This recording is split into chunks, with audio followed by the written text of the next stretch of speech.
നമസ്കാരം. ധർമ്മസ്ഥലയിലെ ഇന്നത്തെ പരിശോധനയിൽ കണ്ടെടുത്തത് 15 അസ്ഥിഭാഗങ്ങൾ.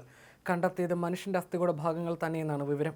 അന്വേഷണ സംഘം രേഖപ്പെടുത്തിയ 6ാമത്തെ സ്പോട്ടിൽ നിന്നാണ് അസ്ഥികൂടത്തിന്റെ ഭാഗങ്ങൾ കണ്ടെത്തിയത്.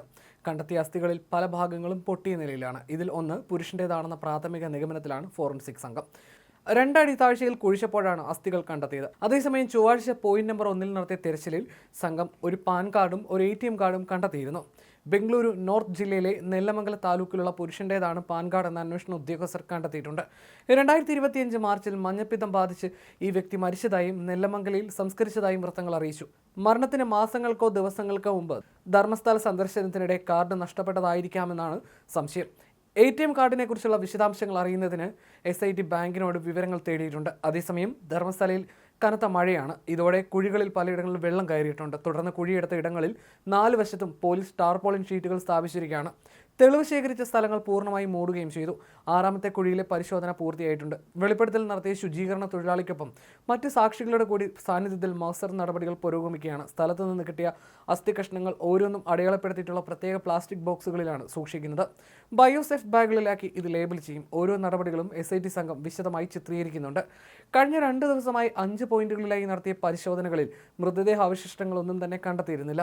ഇന്നലെ SIT തലവൻ പ്രണബ് മൊഹന്തി ബംഗളൂരുവിൽ നിന്ന് ധർമ്മസ്ഥലയിൽ നേരിട്ടെത്തി കാടിനകത്ത് കുഴിച്ചു നോക്കിയ പോയിന്റുകളിൽ പരിശോധന നടത്തിയിരുന്നു. സാക്ഷി പറഞ്ഞതനുസരിച്ച് അന്വേഷണ സംഘം അതിരുകെട്ടി സുരക്ഷിതമാക്കിയ 8 പോയിന്റുകളാണ് ഇനി ബാക്കിയുള്ളത്. ഇതിൽ ഇനി 3 എണ്ണം കാടിനുള്ളിലാണ്.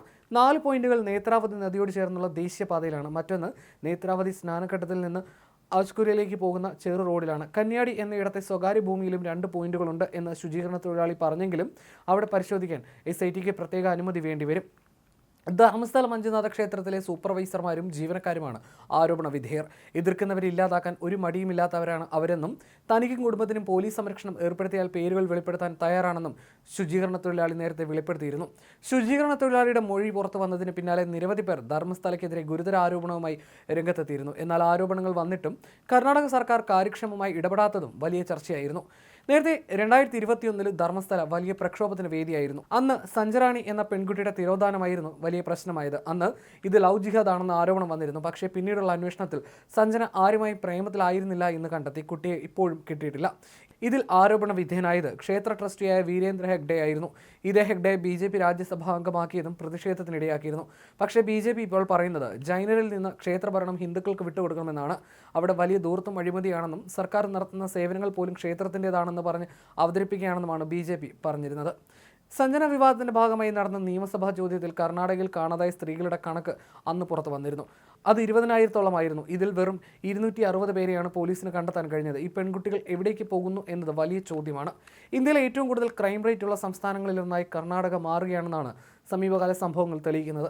അതിൽ തന്നെ ദക്ഷിണ കന്നഡയിലാണ് ഏറെ പ്രശ്നങ്ങൾ. കൊലപാതകങ്ങളും ഗുണ്ടാ സംഘങ്ങളുടെ ഏറ്റുമുട്ടലും ഗ്യാങ് റേപ്പുകളും ഇവിടെ പലതവണ റിപ്പോർട്ട് ചെയ്തിട്ടുണ്ട്. മംഗലാപുരം അടക്കമുള്ള ദക്ഷിണ കന്നഡയുടെ ഭാഗങ്ങളിൽ ഇന്ത്യയുടെ ക്രൈം ഹബ്ബായി മാറിക്കഴിഞ്ഞിരിക്കുകയാണ്.